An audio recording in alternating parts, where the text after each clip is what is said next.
Bem-vindo ao Debate Creator. Se você pretende um dia se tornar um programador, ou um desenvolvedor, ou um cientista da computação, você não tem como escapar, meu amigo. Você vai ter que enfrentar uma hora a famigerada matemática. E é para isso que a gente está hoje. Hoje nós vamos estudar um dos campos fundamentais da matemática para quem quer se tornar um programador.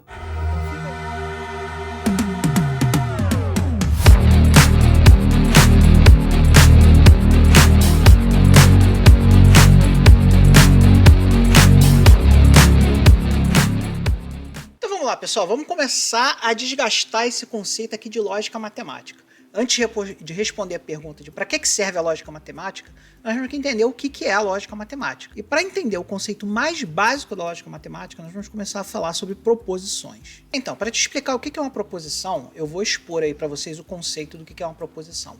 Uma proposição é um conjunto de palavras ou de símbolos que vão exprimir um pensamento com um sentido completo para você, tá? Toda vez que a gente dá esse tipo de conceito, né, o pessoal fica meio bolado, né? Poxa, conceito é tão complexo, né? E normalmente eu gosto de exemplificar todos os conceitos. Então vamos lá, vou dar um exemplo aqui de proposição para vocês, tá? A proposição P, tal qual a Lua é um satélite da Terra, é uma proposição. Por quê? Porque eu estou afirmando para você, no verbo é aqui, que a Lua é um satélite da Terra. Isso é uma proposição tão boa quanto qualquer uma. Quer ver uma outra proposição tão boa quanto qualquer uma? A proposição que, tal que 1 dividido por 2 é igual a 0,5. Isso aqui eu em nenhum momento usei palavra nenhuma, só usei símbolos, mas isso aqui transmite para você um sentido completo. Nós sabemos que 1 dividido por 2 é igual a 0,5. E só de bater nisso aqui, você criou na sua cabeça um sentido ao que essas palavras e ao que esses símbolos significam. Então, uma proposição nada mais é que uma afirmação em geral, tá? Ao qual você pode atribuir um sentido a ela. A lógica matemática também tem um conjunto de regras dela. E ela tem 2 axiomas que são importantíssimos para a lógica matemática, tá? Axiomas são princípios, são regras que a lógica matemática tem que seguir para que ela possa ser chamada de lógica matemática, tá? O primeiro princípio da lógica matemática que a gente precisa entender é o princípio da não contradição. O que é o princípio da não contradição? O princípio da não contradição diz que uma proposição P não pode ser verdadeira e falsa. E agora é importante isso aqui, ó. Ao mesmo tempo. O que eu quero dizer com isso aqui ao mesmo tempo? Vamos pegar uma proposição aqui, ó. Vamos pegar a proposição. Plutão é um planeta. Plutão é um planeta? Vamos analisar essa frase. A gente sabe hoje que o valor lógico da proposição P, que é essa aqui, é igual a falso. Porque nós sabemos depois lá que o Neil deGrasse Tyson estudou o conceito de planeta, ele falou pro pessoal, galera, ó, Plutão não é planeta, então isso é falso. Mas se você olhar o período antes do Neil deGrasse Tyson chegar a essa conclusão, em algum momento do passado, isso foi verdadeiro. No passado, Plutão é um planeta foi verdadeiro, mas agora não é mais. Então você só avalia uma proposição, só pode ser verdadeira ou falsa em um tempo t0.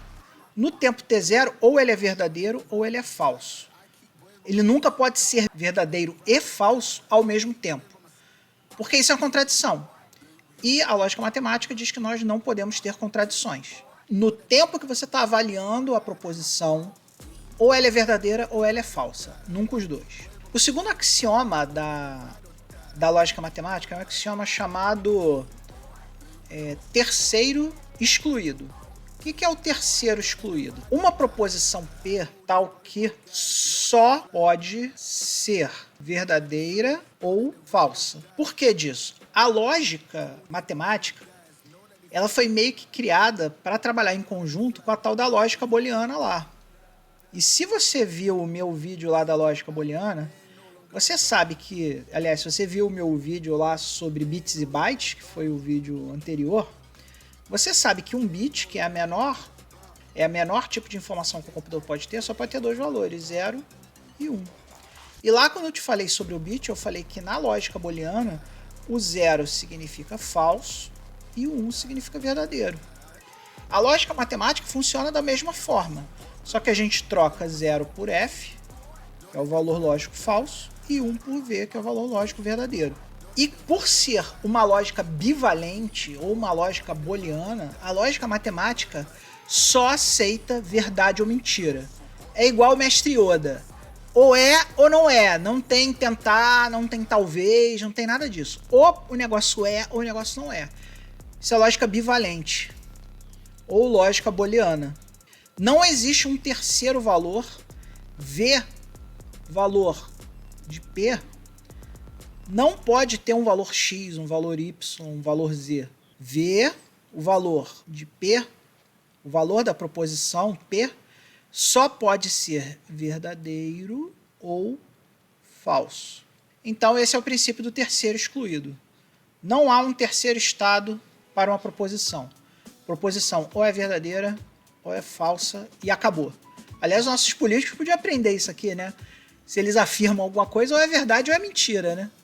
Não tem meias verdades, não existem quase mentiras. Eles podiam estudar um pouquinho de lógica matemática antes de fazer aquele monte de promessa mentirosa pra gente, né? Daí a gente tira que uma proposição é alguma coisa cuja qual vale a pena se afirmar se é verdadeiro ou falso, né? Faz sentido você atribuir a uma proposição um valor de verdadeiro ou falso. E isso faz parte do conceito de proposição. Proposições, né, meu filho? É verdade ou é mentira, não é?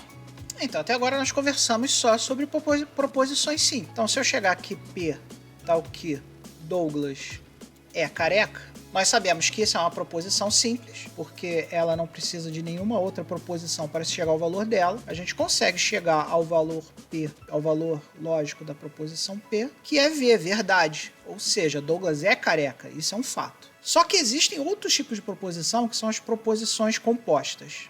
E o que é uma proposição composta? Uma proposição é dita composta quando, para a gente chegar no valor da proposição composta, nós precisamos avaliar 2 ou mais proposições simples. Em alguns materiais você vai ler também o termo atômico. Alguns livros aí mais antigos chamam as proposições simples de proposições atômicas. Então, se você consegue, só de olhar para a proposição, chegar ao valor de verdadeiro ou falso a ela, ela é uma proposição simples. Se para você conseguir chegar ao valor de uma proposição, você tem que avaliar várias proposições ligadas por conectores, aí você está falando de uma proposição composta. Eu vou te dar um exemplo aqui de proposição composta, tá? A proposição composta ela é representada pelas letras maiúsculas, e as proposições simples elas são representadas pela letra minúscula. Então, tem letra minúscula, é proposição simples. Tem letra maiúscula, é uma proposição composta. Então, aqui eu vou dizer que a minha proposição composta P é o Douglas é careca e esse aqui é o tal do conector que eu falei, corta o cabelo. E aí nós vamos pensar nisso aqui, ó. O Douglas é careca? Nós já avaliamos, já verificamos o valor de P, tá? Como verdadeiro. O Douglas é careca. E aí, nós temos a proposição atômica Q aqui. Vamos transformar esse cara aqui numa proposição atômica Q. A gente sabe que o valor Q é igual a falso. Porque se o Douglas é careca, ele não corta o cabelo. Careca corta cabelo? Careca não corta cabelo. Careca não tem cabelo. E aí, para avaliar o valor da proposição P maiúsculo, que é, teoricamente, nesse caso é uma soma, porque o conector é também traduzido como uma soma, nós sabemos que aqui nós temos verdadeiro, conector e falso. Para nós não interessa agora saber o que isso aqui vai dar, tá? Do que a gente vai dizer mais tarde. Por enquanto eu estou só dando conceitos para você. Para a gente conseguir chegar ao valor disso aqui, eu vou mostrar para vocês em breve como a gente chega ao valor lógico da proposição P, certo? O importante você saber aqui, ó, é que V, no caso, né? P é uma proposição atômica ou simples, Q é outra proposição atômica ou simples, e P maiúsculo é uma proposição composta, porque para você chegar ao valor de P maiúsculo, você precisa saber os valores de P e Q. Uma forma que você vai encontrar as propriedades, as proposições compostas sendo chamadas de outro número, a pessoa costuma chamar a proposição composta também de fórmula. Ou outro nome também que o pessoal costuma chamar é fórmula proposicional. Então, se você lê em algum livro aí fórmula ou fórmula proposicional, ele está falando de proposições compostas, tá? E uma maneira de dizer que a proposição P é formada das atômicas P e Q é assim, ó, P, Q. O que eu estou dizendo aqui? Eu estou dizendo que a proposição composta P é composta da proposição atômica P e da proposição atômica Q. Isso aqui é uma maneira para você isolar as proposições atômicas aqui de uma proposição composta. E aí nós vamos agora falar sobre os conectivos. O que são os conectivos? Para falar de conectivos, né, os conectivos só existem nas proposições compostas. Eu vou mostrar para vocês aqui algumas proposições compostas, tá? Então vou ter aqui a proposição P, tal que o número 6 é par e o número 8 é um cubo perfeito. Aí nós vamos ter uma proposição Q aqui, tal que não está chovendo. E nós vamos ter uma proposição aqui S, que é: se você assina o meu canal, então vai aprender lógica matemática. Então vamos pegar todas essas proposições aqui e vamos analisar essas proposições. P, como começa com letra maiúscula, é uma proposição composta. A primeira proposição atômica dele é essa aqui. O número 6 é par. Então aqui a gente identifica um P minúsculo. E o número 8 é um cubo perfeito. Aqui a gente tem a proposição Q, que também é atômica. Entre a proposição atômica 1 e a proposição atômica 2, nós temos esse E aqui. Esse E é um conector. Agora vamos aqui para complexo, para que talvez possa gerar alguma confusão na tua cabeça, tá? Não está chovendo, quando a gente olha esse não está chovendo, a gente já pensa, não está chovendo não é uma proposição composta, é uma proposição simples. Só que não é bem assim. A proposição simples aqui, ou atômica, é está chovendo. Esse aqui é o seu P. Só que para chegar ao sentido que você quer dar a essa afirmação, você usou aqui o conector não. Não também é um conector. Então, quando você nega alguma coisa, você não consegue estabelecer o sentido de negação, que é não está chovendo, usando o conector não. Só a existência desse conector aqui significa que você não consegue chegar à conclusão de que não está chovendo avaliando apenas essa proposição simples aqui. E por ter esse conector, isso deixa de ser uma proposição simples e passa a ser uma proposição composta. Então, Q é uma proposição composta, não é um conector, que a gente chama de negação, e a nossa proposição simples ou atômica é está chovendo. E aqui nós vamos ver um exemplo onde nós vamos ter múltiplos conectores. Então, assinar o meu canal, você assinar o meu canal, é uma proposição simples. É a proposição simples P. Vai aprender lógica matemática, é a proposição simples Q. E aí nós temos aqui o C, que vocês vão ver que a lógica matemática ela está intimamente ligada lá, quando a gente for falar em algoritmos, com as estruturas de decisão.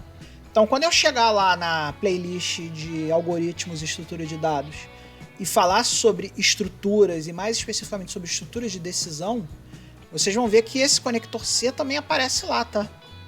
E aí esse conector aqui liga o você assinar o canal. O então também é um conector que vai ligar essa proposição P com essa proposição Q. Então aqui alguns conectores que a gente já vê de cara é E, não, C, então. Então uma regra para você descobrir o que é um conector dentro de uma proposição composta é você tentar encontrar quais são as proposições simples. Tudo que não for proposição simples é conector. E existe um motivo pelo qual a gente precisa identificar esses conectores aqui, que vocês vão saber nas aulas à medida que a gente for evoluindo no nosso conteúdo. Então agora, pessoal, nós vamos falar sobre um conceito que vai aparecer muito quando a gente fala de lógica matemática, que é o conceito de tabela verdade. O que é uma tabela verdade, tá? Lembra quando eu falei para vocês sobre o axioma do terceiro excluído? Olhando o axioma do terceiro excluído, nós sabemos que P, ou seja, P, por estar em letra maiúscula, é uma proposição simples, só pode ter dois valores possíveis, que é o valor verdadeiro e o valor falso. Isso aqui é uma árvore de decisão. P só pode ser verdadeiro ou falso, e quem diz isso para mim é o princípio do terceiro excluído. Ao mesmo tempo, nós temos uma proposição Q aqui, que também, para ser considerada uma proposição, ela tem que estar sob a ótica do princípio do terceiro excluído. Então, Q também só pode ter verdadeiro e falso. E aí nós vamos pensar na proposição P, que é a proposição P e a proposição Q sendo avaliadas. P, por ser uma proposição composta, só pode ter os valores verdadeiro e falso. Mas, para que a gente consiga chegar a esse valor verdadeiro ou falso da proposição P, nós temos que entender as proposições atômicas. Então eu vou pegar aqui P e vou jogar verdadeiro ou falso. Mas aí a gente sabe que se P é verdadeiro, nós temos que avaliar Q. E aí a gente sabe que aqui a gente tem a proposição Q, que também pode ser verdadeira ou falsa. E aqui, quando P é falso, nós também temos que avaliar a proposição Q e definir se Q é verdadeiro ou se Q é falso, certo? Então, se a gente for olhar a árvore de decisão dessa estrutura, o que a gente vai ver? A gente vai ver que um valor possível para P sendo PQ é VV. Então, PQ pode ser VV. Agora, da mesma forma, ele também pode ser VF. Então, o outro valor possível para ele é V e F. Um terceiro valor possível para ele é F e V. Então, aqui a gente tem F e V. E o último valor possível é F e F. Então, aqui a gente tem F, F. E aí a gente cria uma coisinha chamada tabela verdade. E aí, baseado nessa árvore de decisão e nos valores possíveis de P e Q, nós podemos construir a tabela verdade da proposição P. A tabela verdade da proposição P é o seguinte: P pode ter dois valores, verdadeiro e falso. Só que a proposição P não depende só dos valores de P, também depende dos valores de Q. Então, Q pode ter os valores verdadeiro e falso, verdadeiro e falso. Então aqui, ó, a gente sabe que os valores possíveis de P e Q são VV, que é esse aqui, VF, que é esse aqui, FV, que é esse aqui, e FF. Então, normalmente é assim que você constrói uma tabela verdade. Isso aqui é a tabela verdade da proposição composta P. E é isso aí, pessoal. Com todos esses conceitos que a gente aprendeu aqui agora, eu acho que você já consegue me dizer para que serve a lógica matemática, né? Se você não sabe ainda para que serve a lógica matemática, eu vou te dar o conceito. A lógica matemática, ela é uma sub-área da matemática que se desdobra simplesmente para descobrir se uma determinada afirmação é verdade ou mentira. Então essa é a base mais fundamental da lógica matemática, e a partir daqui nós vamos começar a evoluir nas próximas aulas de lógica matemática para que você comece a entender os conectores, as tabelas verdades de cada conector e como é que a lógica matemática funciona, para que você possa aplicar lá nos seus algoritmos a lógica matemática e que para você também possa aplicar no seu dia a dia, porque a lógica matemática é muito aplicável no seu dia a dia, para que você descubra se alguém está mentindo para você ou se alguém está te falando a verdade. Não é legal ter esse conhecimento? Talvez isso até melhore o teu voto esse ano. Você sabendo identificar as mentiras vai te transformar numa pessoa melhor. Nunca acredite nessa mentira de que a matemática não pode ser aplicada no seu dia a dia. Então é isso aí, pessoal. Muito obrigado por ter acompanhado o vídeo até agora. Espero que vocês estejam curtindo o canal. Espero que vocês estejam compartilhando e apresentando o canal para os seus amigos. E acima de tudo, mais uma vez, nunca se esqueça. Seja feliz.